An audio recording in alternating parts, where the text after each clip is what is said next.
হে viewers, চীনামিনি নিপ্পনের নতুন আরেকটি ব্লগে আপনাদের সবাইকে জানাচ্ছি অনেক অনেক প্রীতি আর শুভেচ্ছা।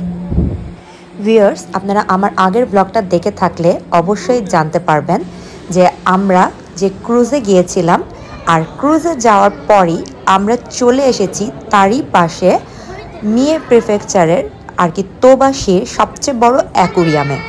আর এই অ্যাকোরিয়ামটার নাম হচ্ছে তোবা অ্যাকোরিয়াম। তো দেখুন, অ্যাকোরিয়ামের ভেতরে ঢুকতেই রং বেরঙের কত মাছের খেলা।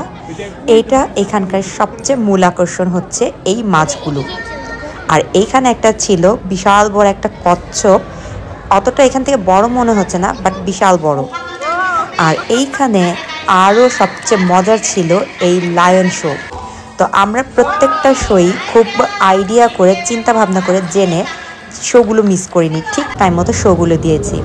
আর আপনাদের জন্য আমরা যে শোগুলোতে গিয়েছিলাম এটা আরেকটা ব্লগ আপনাদের জন্য আমি শেয়ার করব।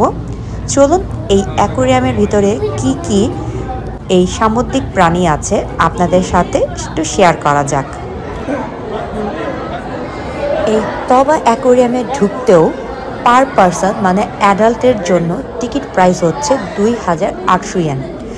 আর যারা প্রাইমারি স্কুল স্টুডেন্ট মানে 6 থেকে 16 বছরের বাচ্চাদের জন্য এই টিকিটের প্রাইস হয়ে যাচ্ছে 1600 ইয়েন।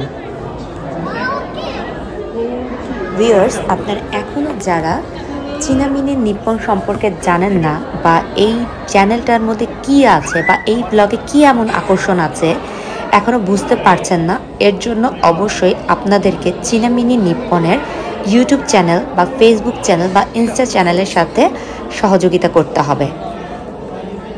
চীনামিনি নিপ্পনের মূল উদ্দেশ্যই হচ্ছে একটা হাউসওয়াইফ কীভাবে জাপানের একটা প্রান্তে থেকে সে বিভিন্ন টাইপের জাপানের বিভিন্ন জায়গা বা জাপানের বিভিন্ন যে ইনগ্রিডিয়েন্টস থাকে ওগুলো দিয়ে যে কিভাবে বাংলাদেশি বা ইন্ডিয়ান খাবার রান্না করে, এইটাই হচ্ছে এই চ্যানেলটার মূল উদ্দেশ্য। তবে অ্যাকোরিয়ামে এত কিছু আছে যেটা একটা ব্লগে শেয়ার করা সম্ভব না।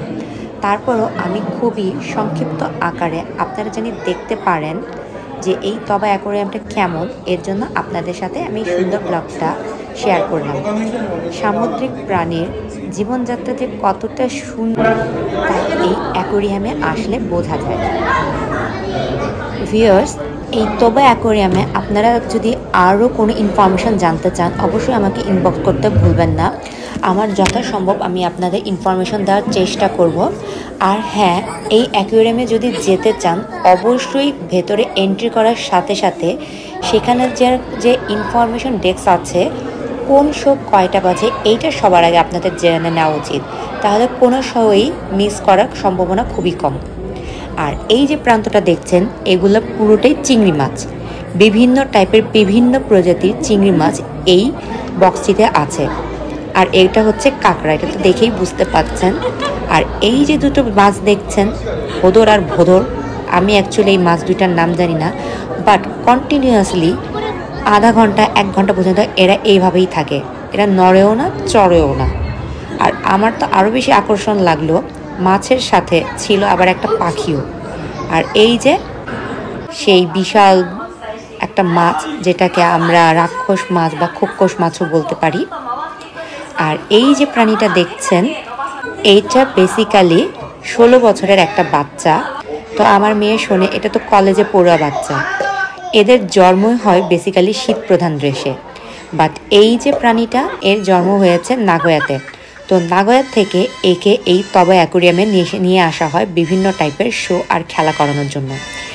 এই প্রাণীটা কিন্তু ঠিক মতো গরমে সার্ভাইভ করতে পারে না, এর জন্য সবসময় জলজ জায়গা স্যাঁতস্যাঁতে বা ঠান্ডা জায়গায় একে রাখা হয়।